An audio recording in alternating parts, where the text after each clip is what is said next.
अस्सलामुअलैकुम। 10th class Urdu गजल number 1। गजल का नाम है हमारा मुसीबत मुसीबत भी राहत फजा हो गई, जिसे हसरत मोहानी ने लिखा, जिसका शेर नंबर 3 पढ़ेंगे। मैं दरमांदा इस बारगाह अता का, गुनाहगार हुए खता हो गई। दरमांदा ठुकराया हुआ मुसीबत ज़दा, बारगाह अता अल्लाह की बारगाह का, गुनाहगार गलती करने वाला, खता होना गलती हो जाना। गजल है हसन मोहानी ने लिखी है, कुलियात हसरत मोहानी से ली गई है। मफहूम, मैं एक मुसीबत ज़दा और ठुकराया हुआ इंसान हूँ। मुझे जो कुछ भी मिला है उसी की बारगाह से मिला है। मैं गुनाहगार हूँ, मुझसे खता हो गई। तशरी तशरी तलब शेर में शायर अपनी दरमांदगी और बेबसी का इजहार करते हुए कहता है कि वो एक मुसीबत ज़दा चकराया हुआ इंसान है, लेकिन उसके पास जो कुछ भी है वो अल्लाह खालिक के कायनात की बारगाह अता से मिला है। अल्लाह ने इंसान को तकलीफ फरमाया और खलत सरफराजी से नवाजा।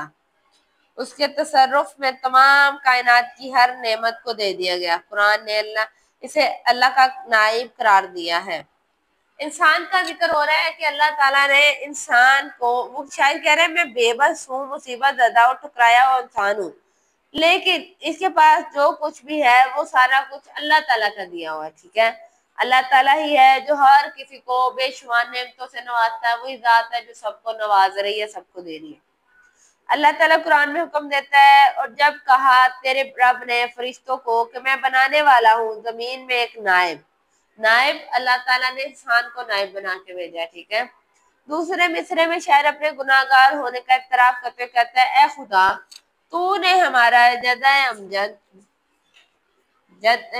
अमजद हजरत आदम को तकलीफ किया। ठीक है, इन्हें अपनी नेमतों से नवाजा, फरिश्तों को इनके हुजूर झुकने का हुक्म दिया। फरिश्तों ने सदा किया था ना हजरत आदम का, और जन्नत में भेजा गया, सारी नेमतें दी गई। इनकी दिलजोई के लिए हजरत हवा को तख्लीक किया। ठीक है, उन्हें रहने के लिए जन्नत अता की। हजरत आदम और हवा ने शैतान के धोखे फरेब में मुब्तला होकर उस दरख्त का फल खा लिया जिससे तूने मना किया था। मतलब अल्लाह ने इतनी नेमतें दी और सब कुछ दिया, फिर भी उन्होंने जिस चीज से अल्लाह ने मना किया वही किया इन्होंने। चुनाचे उन्हें आसमान की बजाय जमीन का बासी बना दिया। फिर वो अपनी इत्तेहादी लगिश पर नादिम होकर अल्लाह से मगफरत के तलबगार हो गए। बंदा है गुनाहगार तो रहमान है मौला, बंदे पे करम करना तेरी शान है मौला। असल में शायर इंसानी फितरत की गमखोरी कर रहा है। इंसान की फितरत है, इंसान फितरतन बड़ा नाशुक्र है। इसे दुनिया की 1000 नेमतें दी जाएंगी और इससे एक ले ली जाएगी तो ये इस एक पे रोएगा जो इसके पास नहीं है, उस 1000 को नहीं देखेगा जो इसे दी गई। इंसान जो है वो गुनाहगार और नाफरमानी करने के लिए सरशत में शामिल है, लेकिन माफ करने वाला और अता करने वाला अल्लाह अजीम तरीन है। मौलाना जफर अली खान इंसान को इस फितरत और अल्लाह की बेमिसाल प्यादे का तस्करा करते हुए कहते हैं, सरापाए मुसीबत में हूँ, सरापाए मगफरत वो है, खता कोशी रविश मेरी, खता पोशी है काम उसका। दूसरा शेर है, तेरे रुतबे दान मोहब्बत की हालत, तेरे शौक में क्या से क्या हो गई। रुतबेदार मोहब्बत, मोहब्बत का ऊंचा मुकाम, हालत कैफियत, क्या से क्या होना, क्या से क्या बनना। मफहूम, ए महबूब, मैं तेरी मोहब्बत के ऊंचे मुकाम की कदर करने वाला हूँ। तुझे पाने की चाहत में मेरी हालत किसी दीवाने से कम नहीं है। अगर तुझे अदराक नहीं तो खुद आकर देख ले। ठीक है, शायर कह रहा है कि मतलब मैं तेरी मोहब्बत के ऊंचे मुकाम की कदर करता हूँ, तुझे पाने की चाहत मेरी हालत को दीवाना बना रही है। तशरी तलब शेर में शायर अपने महबूब से मुखातिब होकर कहता है, मेरे महबूब, मैं तेरी मोहब्बत के बुलंद मुकाम को जानना चाहता हूँ। तेरी मोहब्बत में मैं उस कदर खो गया हूँ कि मुझे अपनी कुछ खबर नहीं।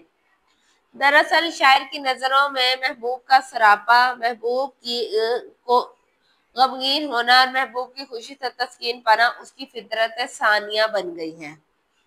जैसा कि शायर मशरिक का अंदाज है, तेरे इश्क की इंतहा चाहता हूँ, मेरी सादगी देख मैं क्या चाहता हूँ। दूसरे शेर में शायर कहता है, महबूब तेरे इश्क में मेरी हालत क्या से क्या हो गई है। पहले में वो अपने महबूब से कह रहा है कि मैं वो मुकाम पाना चाहता हूँ जहां मैं तुझसे शदीद मोहब्बत कर सकूं, दीवाना वार मोहब्बत कर सकूं, तेरी नजरों में आला मुकाम पाना चाहता हूँ, ठीक है, और इसी से मुझे खुशी मिलेगी। दूसरे में कह रहे हैं महबूब तेरे इश्क में मेरी हालत क्या हो गई, तूने कभी गौर नहीं किया। उर्दू शायरी में महबूब हमेशा संग दिल वाक़या हुआ है। उर्दू की जितनी भी शायरी है महबूब को सख्त दिल बनाया हुआ है, ठीक है। आशिक उसके लिए तड़प रहा है, मर रहा है, लेकिन महबूब जो है वो संग दिल बना हुआ है, उसे कोई फर्क नहीं पड़ रहा। वो आशिक के दुख और कर्ब को महसूस नहीं करता, इसलिए आशिक शिकवा गना है। ए महबूब तेरी खातिर मैंने अपना क्या हाल बना लिया, अपना रख रखाव को छोड़कर दीवाना बन गया हूँ, लोगों के ताने सुनकर जिंदगी बसर कर रहा हूँ, लेकिन है महबूब तुझ पर इन बातों का जरा असर ना हुआ। इश्क इंसान को घमन की तरह लग जाती है, गुन की तरह। वो महबूब को अपने लिए हरीफे अपनी जान से भी ज्यादा अजीज बना लेता है।